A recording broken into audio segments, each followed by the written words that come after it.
Welcome back mga karadyo.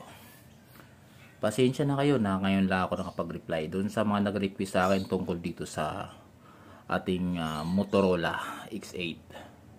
So medyo busy lang po ako, pagpasensya nyo na. Yung magre-request po, gawa ng nangyari ng mga radyo niyo. Kasi yung iba kasing ganito, pag bago pa ay hindi pa naka-open. 3, 2, 1. Yun kasi ay talagang sadya ho talaga. Kasi yun sa akin, hindi naman nangyari ng ganun eh. Nung dumating itong mga exit na to sa akin is pag open ko is automatic na. So may case pala na naglalak pala siya, nakalock pa siya dun sa 350. So try natin kung anong mga ibang way. So mga karadyo, ito naman ay ibang way, pero itry natin dun sa isang way na yon. So ngayon, naka-on po siya.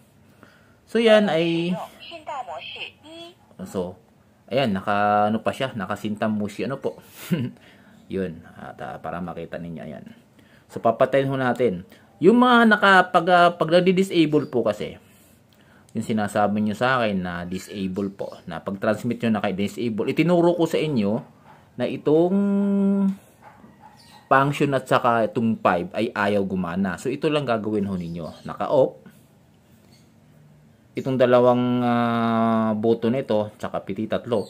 Pagsabay mo itong dalawa sa itaas, yan, sabay buhay nyo po. Ayun. Oh. So, nakasulat siya ngayon ay 350TX. So, yan. Naka-on ho.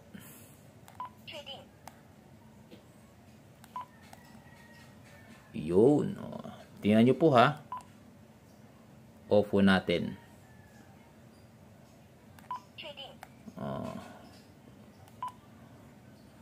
Ayan o.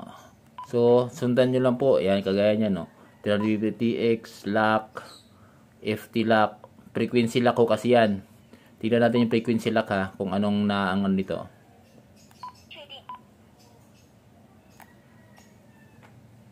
Yan. So may GB, FCC, off. Mamimili po kayo. Sa akin i-off ko lang ho yan. Di ba ano po? So, yan o.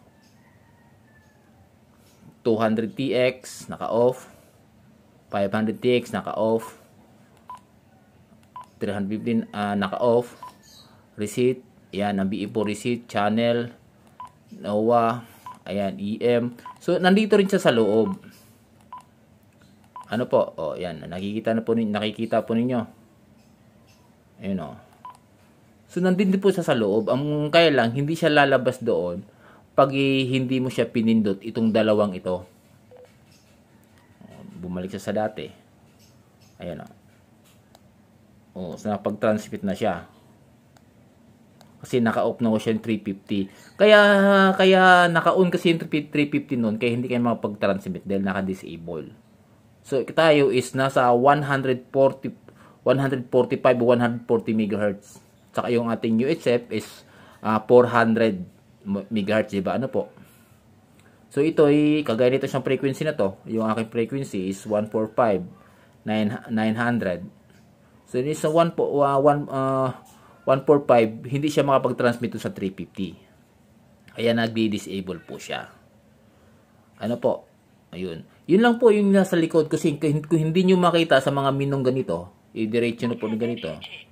Kung hindi nyo makita rito kasi, yun lang ang pimpinutin nyo. Ayun o. So, yan o. NOAA na makikita nyo, receipt channel o. Yan, nandyan na 350. Kailang off mo siya, nandyan na yun. Squares. Babalik natin sa dati.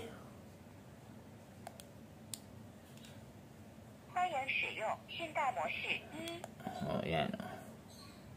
Ganun pa din. 350 off.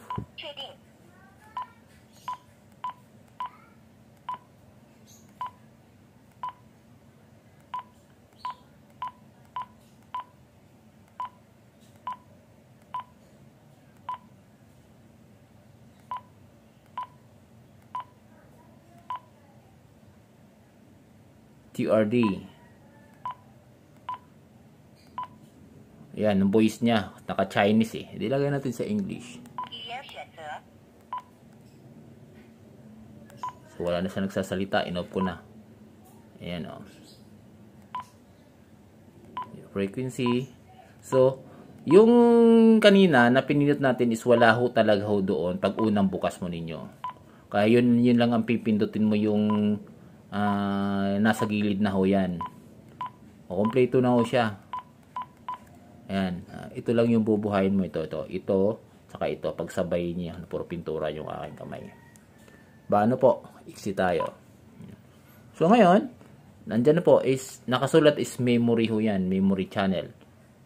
Subukan natin frequency mode.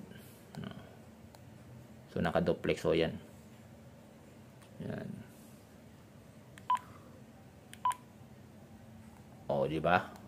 Memory channel. Ayun, mga karadyo, sana may kunting natututunan kayo dun sa aking At maraming nag-request nga ho sa akin. Shout out dun sa nag-request pala. At hindi nyo mabuksan. Ito na. Ito yung aking lumang X8. At ubos na nga yung X8 ko rito. Puro pintura ho ito. At ay lagi kong dala. Yun. Maraming salamat mga karadyo. Subscribe naman. At manood din. Salamat.